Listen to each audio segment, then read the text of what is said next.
I'll call my brother Finn and my ex-fiancée Olivia. So here's what went down. About 10 years ago, I had a really rough and embarrassing experience. I was all set to get married to my girlfriend at the time. We had everything planned out, the venue was booked, guests had arrived, and I was ready to say I do. But then, out of nowhere, she ditched me right at the altar. Can you imagine? Instead of marrying me, she ran off on what was supposed to be our honeymoon.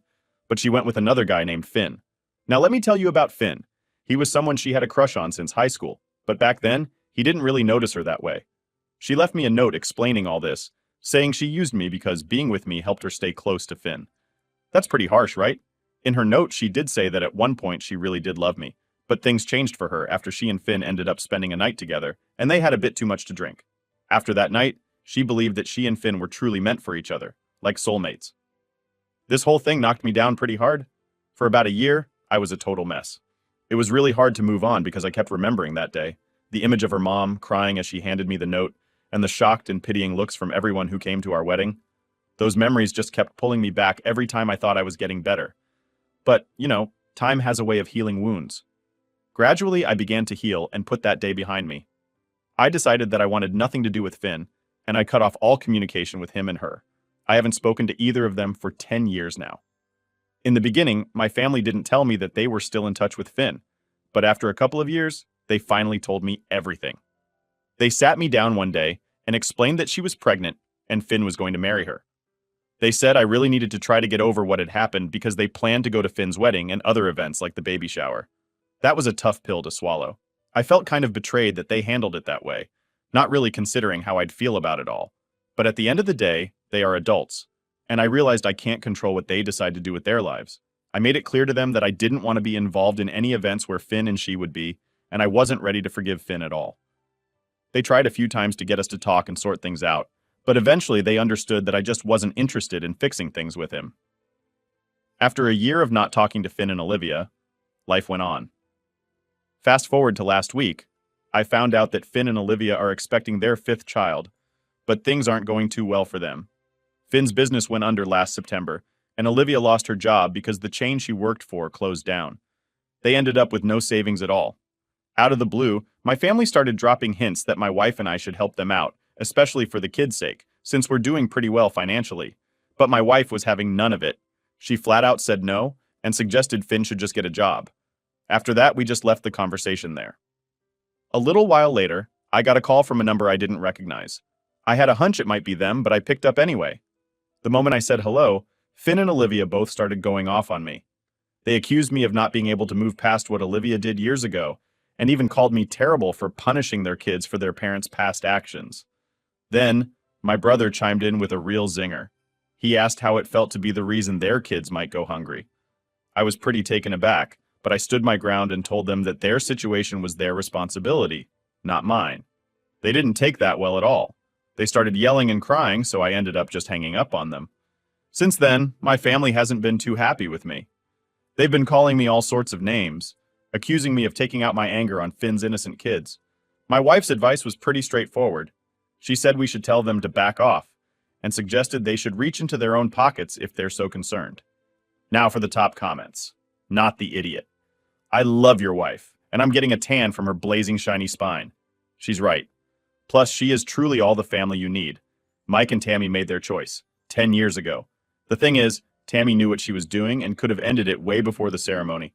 Coupled with the fact she had a one-night stand when you're broke, it's his culpability. The gross cherry on top. They took your honeymoon. I'd have sued for that. I hope you got the ring back or do it for the cost. I love the wife too. And she's correct, especially about them reaching in their own pockets. But the audacity of Mike and Tammy calling and screaming like they have any high moral ground is laughable. So block them all and enjoy life with your real family. That hero wife you have, not the idiot. They are complete idiots. If you were asking for someone to help you, you grovel at their feet, not tell them how crappy of a person they are. Secondly, how irresponsible of them to have a 5th child that they cannot support. Sorry about your family mess. I'd say continue not having them in your life as you have been. If your parents want to help, then that's their choice. You owe your brother nothing. I'm also kind of shocked that they would have the gall to even have the conversation and start blaming OP when they haven't spoken in years. Now that they made him, certainly appears the problem. Convenience. Those kids aren't your responsibility any more than they are anybody else's. The rest of your family could ante up and shut up about it. You're the reason their kids go hungry. LMFAO, do not get me wrong. I wouldn't say I like seeing anyone go hungry and trust I had to have help once or 100 times. So my kids were little and no, there wasn't a global issue. But they seemed to be sitting back waiting for you and your wife to save the day and not making any advances to change their circumstances. She humiliated you, and he let her, and now they need you. Please. But let's say you help them just this once. Then they'll think they're in good with you and try to keep using you. I would not. Nope, no way. However, although I think you're not the idiot, I couldn't sit back and let the kids suffer just because their parents are idiots. Maybe buy them kid-friendly meals to last a week and let them fend for themselves because any other avenue, and they will benefit too. Story 2. I grew up in this cozy little town where everyone pretty much knows everyone. I went to university right here in the same town, and lucky for me, I landed a job in the area soon after I graduated. It's been pretty convenient, especially because I started working in a field that allows me to give back to the university by supervising students who are required to complete hands-on work as part of their degree. I've been doing this for a few years now, overseeing these student internships, and it's always been a smooth ride. There hasn't been a single hiccup, at least not until recently. A couple of months ago, as has happened several times before, the university got in touch to ask if I could take on a student for the upcoming semester. Naturally, I agreed, as helping students is something I genuinely enjoy. They mentioned that they would send me the student's contact details closer to the start of the semester so we could hash out all the necessary arrangements. Fast forward to last week, and I finally get the email with the student's information. But here's where things took a surprising turn. When I looked at the name and the attached photo, my heart kind of sank. It was a girl who had made a significant portion of my middle school and high school years quite miserable. Yep, she was my bully, and frankly, I had hoped never to see her again. Word around town was that she'd enrolled in the same program I did years ago. She had initially pursued a different career path, but recently decided to make a switch. While I knew this much, I never anticipated our paths crossing in this way. Given our history, I immediately felt that supervising her might not be the best idea. There were too many old wounds there, and the potential for bias or unresolved issues affecting her internship seemed high. Moreover, to be totally honest, I just didn't want to reopen old scars or deal with any drama. I decided to take a proactive step and emailed the school to explain the situation. I told them that I knew her personally, and that I thought it might not be wise for me to be the one overseeing her internship. I hadn't spoken to her in years, and while people can change, I worried about the dynamic it would create. The school's response was understanding at first. They replied that they appreciated my honesty and would attempt to find another placement for her. That seemed like the end of it until a couple of days later when they got back to me again. This time, they explained that finding another supervisor was proving difficult due to the global situation, which had limited the available options. They also mentioned that the student had been informed of the situation and was okay with me supervising her. But I wasn't okay with it.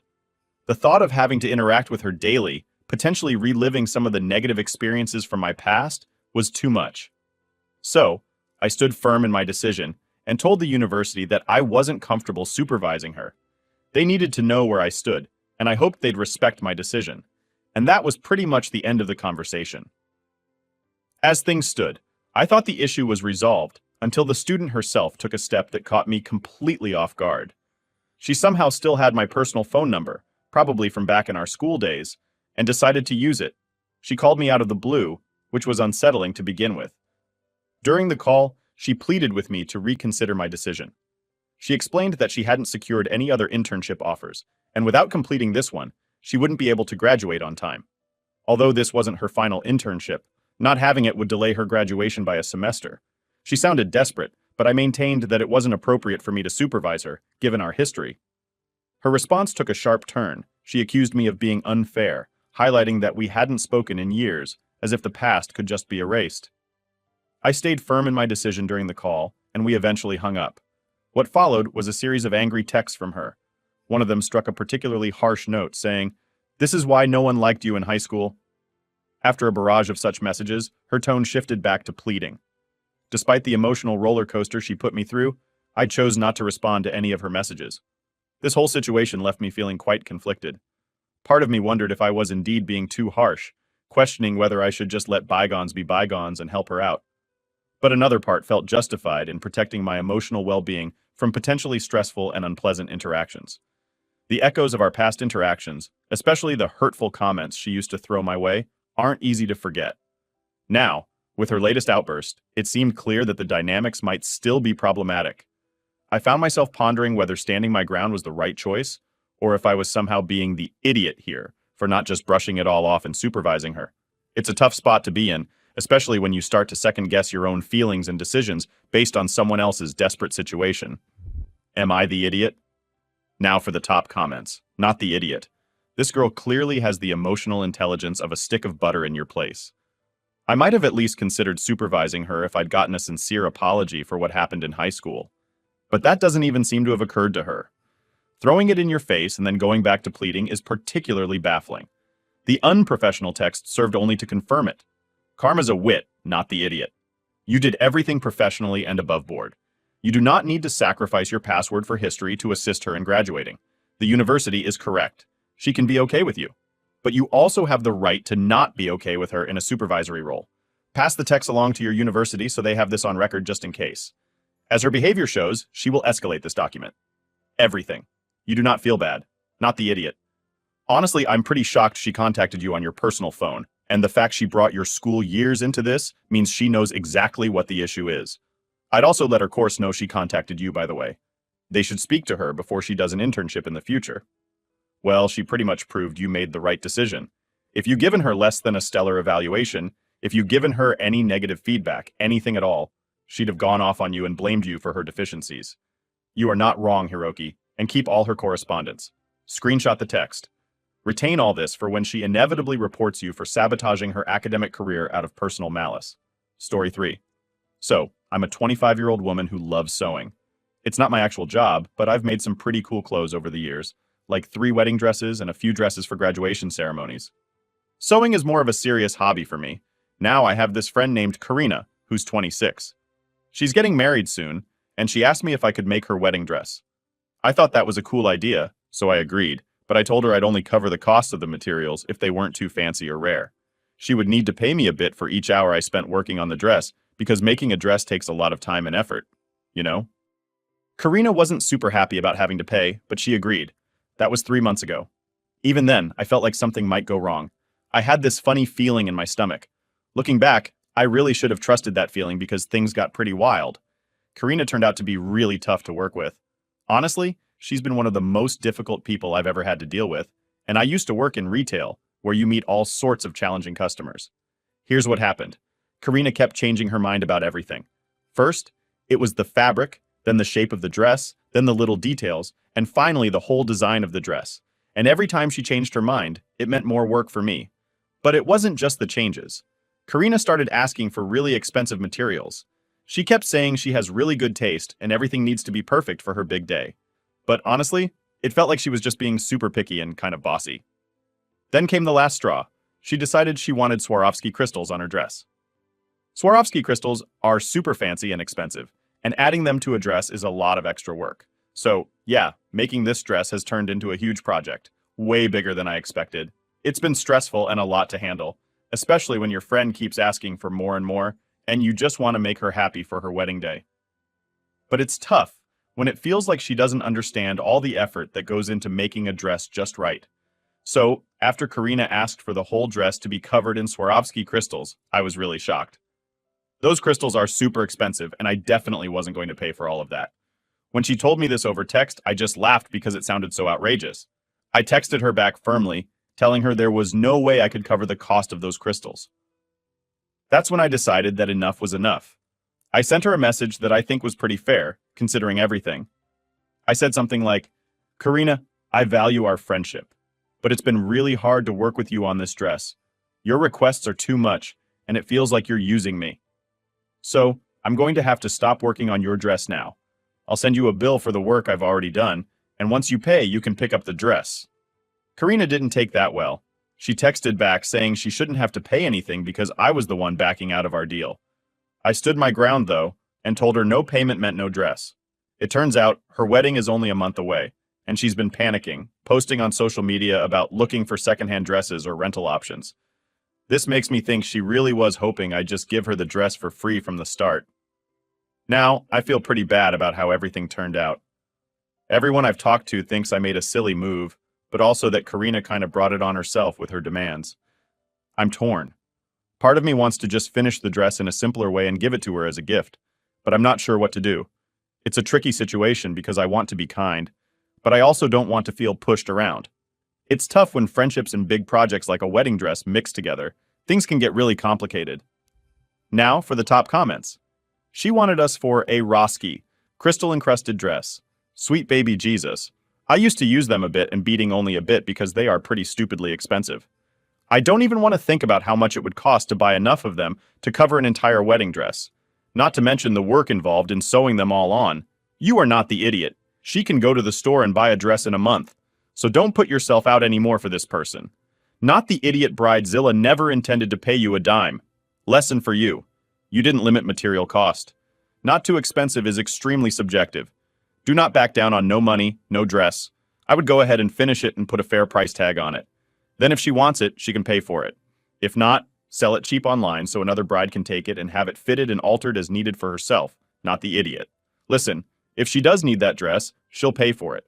If she doesn't, it means she knows she can't afford it and was all too happy to put it on your tab.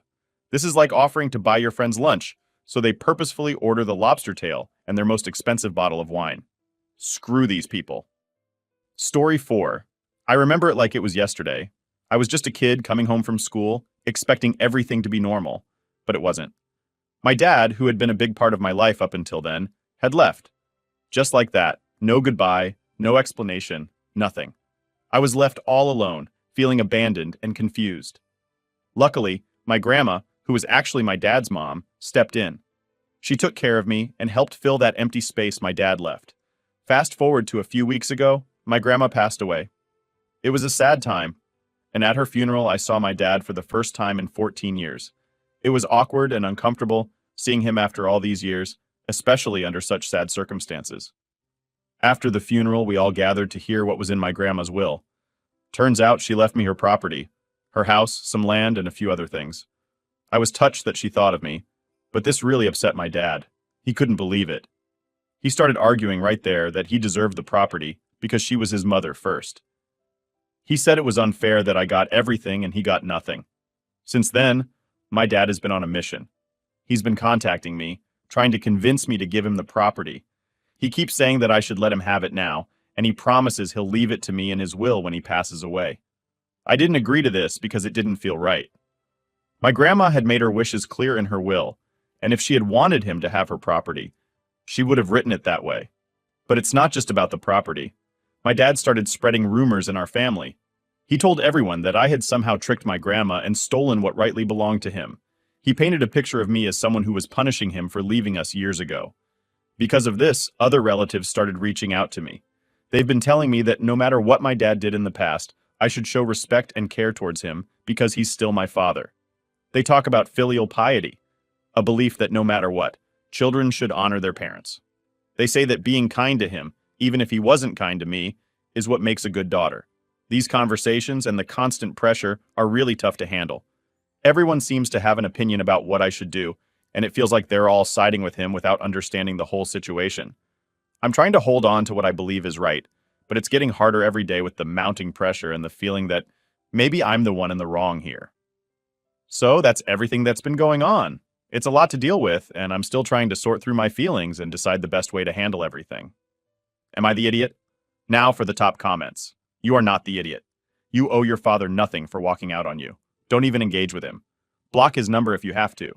If he attempts to confront you in person, walk away. Put all your relatives on blast and tell them that the matter has been decided, that you're keeping the house, and that you will block anyone who attempts to continue discussing the topic.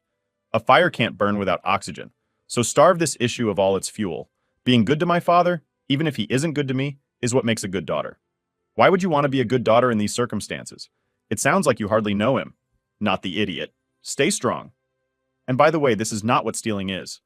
Unless you can steal from yourself, I'd be interested in knowing if, in addition to help keep in the house, they could report the abandonment to CPS and file 4 years of child support that are owed. Even if you had suggested that your grandmother disinherit your father for abandoning you, you would not be the idiot. Your grandmother left her house to you because she wanted you to have it. End of story. Your father must have had little contact with your grandmother in the past 14 years. If she raised you and you didn't see him again until the funeral, is to have to abandon his responsibility to you meant that she ended up taking over. There is zero chance of you inheriting the house when your father dies. If he doesn't sell it and squander the money, it'll be left to a love interest or beer buddy or something. Keep your house. The woman who parented you wanted you to have it. Story 5. So, I have twin kids who are young teenagers, and things have been a bit messy at home lately. My wife, well, soon to be ex-wife, and I are getting a divorce. Here's the scoop. I found out that she had been cheating on me with our gardener for quite a few years. It's a big deal because we had a deal when we got married, called a prenup, that said if one of us cheated, the other would get to keep our house, most of our money, and be the main person the kids live with. But here's the twist. I don't really have the kind of proof I'd need to show in court about her and the gardener. However, she also lost her job because she was caught sleeping with her boss, and I do have proof of that, which I can use in court. Now, our son has been asking questions like if his mom did something wrong and why we're splitting up. I've been trying to keep things simple and not badmouth their mom. I usually say things like, "Mom and Dad both love you a lot. We just can't get along as well as we used to, but we're going to do our best to make things okay for you guys." Despite this, I won't lie, I'm pretty upset. What she did was really wrong, but I keep reminding myself and the kids that she's still their mom. One day, my daughter told me that Mom said I was controlling and manipulative, and that's why we were splitting up. She thought I was stopping her mom from doing things she wanted to do. That's when I decided I needed to tell them a bit more about what was going on, like her cheating and how she was spending a lot of our money on fancy clothes like Gucci, even when we needed that money for important stuff like school fees and our bills. I explained that I wasn't trying to control her. I even admitted where I could have been a better husband, but the truth needed to be out there because the kids were getting the wrong idea. Now my ex is furious. She says I turned the kids against her, making them think badly of her. My son even confronted her about her cheating. She blamed me for ruining how the kids see her. I told her that it was the result of her own actions. So yeah, that's what's been going on. It's a lot to handle, especially trying to be honest with the kids while protecting them at the same time. Am I the idiot? Now for the top comments. Not the idiot. Your kids are old enough to understand the truth and the repercussions of said truth. They deserve to know the truth. It's not fair that she gets to smear you with lies, but you have to keep the truth secret. At least, though, as a child of divorce. Keep them out of the rest of it. They don't need to hear or know all the crap that's going to go on between you and the lawyers and your wife. Exactly. She told me I ruined their image of her. That's rich. For her to complain about ruining her image when he told the truth, while at the same time she had no problem telling lies to the kids. If she didn't want people to know about her actions, maybe she shouldn't have done those actions. Mind-blowing idea, I know. Yeah. OP, you can't ruin someone's image by making it more clear. Unfortunately, she ruins her image by doing nasty things. Your kids would have had to find out the truth at some point. They're at that age where they can understand what's going on, so don't beat yourself up. You told the truth because you don't want to lose your kids, not because you're out for revenge.